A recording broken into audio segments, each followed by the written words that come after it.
¿Cuándo vendrá Cristo? Vendrá 42 meses después de que el anticristo entre al tercer templo haciéndose pasar por Dios y cometa la abominación desoladora profetizada por Daniel. ¿Y cuándo será que se cometa esa abominación desoladora? Eso ocurrirá 1260 días después que aparezcan los dos testigos en Israel y prediquen el evangelio del reino. ¿Y cuándo aparecerán esos dos testigos? Los dos testigos aparecerán después del arrebatamiento de la iglesia y también aparecerá ese maligno, la bestia o anticristo. Recuerden que el anticristo no puede manifestarse mientras no sea quitado alguien que lo detiene. Recuerda que algo detiene su aparición, aunque existen tres posturas con respecto al arrebatamiento. Antes de la tribulación, pues no se sabrá el día y la hora. A la mitad de la tribulación, o sea, 1260 días después de la aparición de los dos testigos. A la final de la tribulación, cuando el mundo entero esté sumergido en una terrible destrucción planetaria, un planeta de cenizas, 42 meses después que el anticristo entre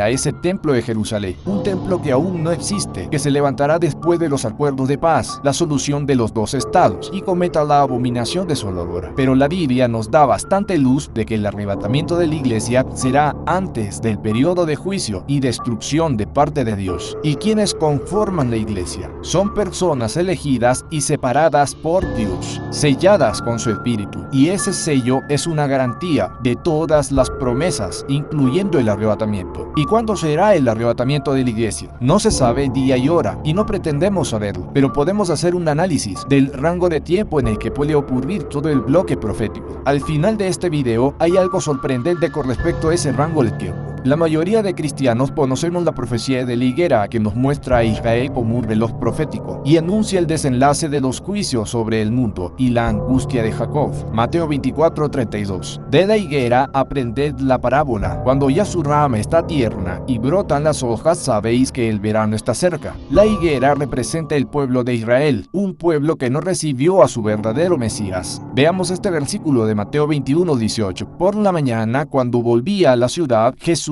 sintió hambre. Cuando Cristo fue a su pueblo, Cristo tenía la necesidad de hacer la voluntad de su Padre, no libertar a ese pueblo de la condenación de Roma, sino de sus pecados. Vio una higuera junto al camino y se acercó a ella, pero no encontró más que hojas. Jesús encontró un pueblo constituido por muchas personas, pero no había fruto de arrepentimiento. Entonces le dijo a la higuera: nunca más vuelvas a tener fruto. Y al instante la higuera se secó. Y así pasó con Israel, una nación que se secó. Volvamos con la profecía de la higuera. Mateo 24:32. De la higuera aprended la parábola. Cuando ya su rama está tierna y brotan las hojas, sabéis que el verano está cerca. Cuando vean que la higuera reverdece, cuando brotan las hojas, esa higuera se secó, pero volvió a tener hojas, volvió a ser nación. Israel es fundada en 1948 y aquí inicia la cuenta regresiva. Versículo 33. Así también vosotros, cuando veáis todas estas cosas, conoced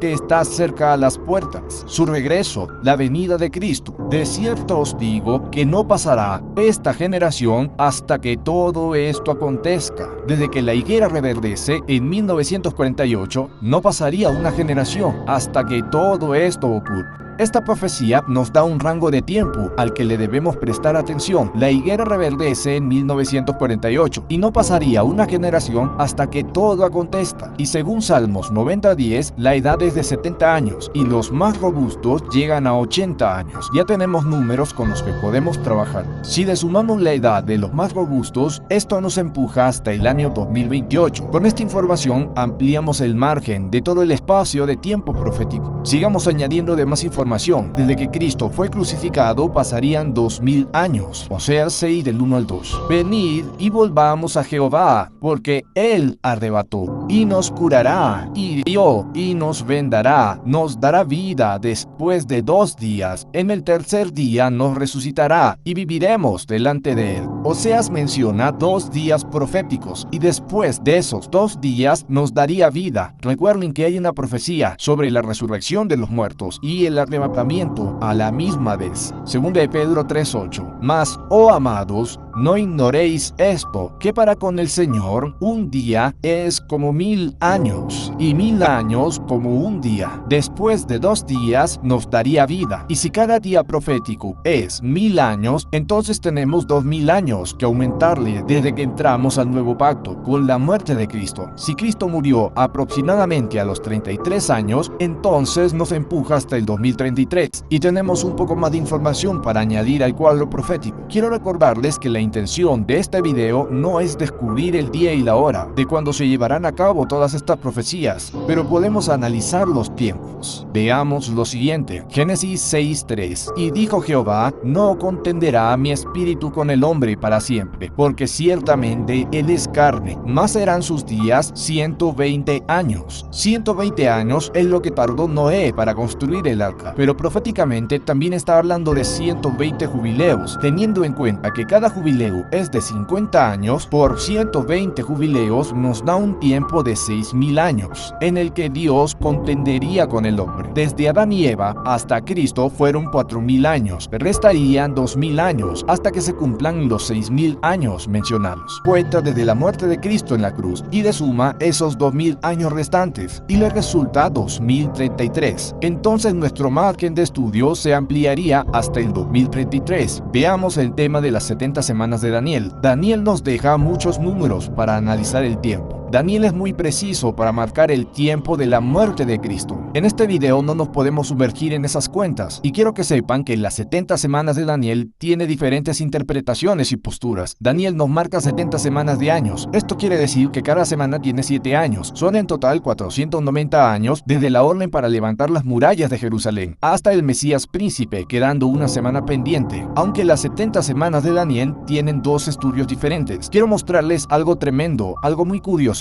Existió un personaje, el sultán otomano llamado Solimán el Magnífico, que también ordenó levantar la muralla de Jerusalén cuando estaba bajo el poder del Imperio Otomano. La construcción de la muralla duraron 3 años. Se inició en el año 1535 hasta el año 1538. Apliquemos las 70 semanas de Daniel en el año que inicia la construcción de las murallas, 1535, sumado a 490 años, que representan las 70 semanas de Daniel. Nos da el año 2025. Esto es impactante, pues todo apunta a un bloque de tiempo al que el mundo está a punto de entrar. Los 7 años de tribulación y gran tribulación. Si sumamos el año en que se terminó la construcción de las murallas de Israel y le sumamos las 70 semanas de Daniel, nos da 2028. Sería el aniversario número 80 del Estado de Israel, la edad de los más robustos, según Salmo 90:10. Quizás dentro de todo este bloque de tiempo profético se cumpla la última semana de Daniel, los 7 años de la angustia de Jacob, en el que se manifestará ese anticristo, la bestia, profetizado por la Biblia. Pero primero alguien tiene que ser quitado de en medio, la iglesia, pues estamos sellados por el Espíritu Santo. 1 Tesalonicenses 1:10. Y esperar de los cielos a su Hijo,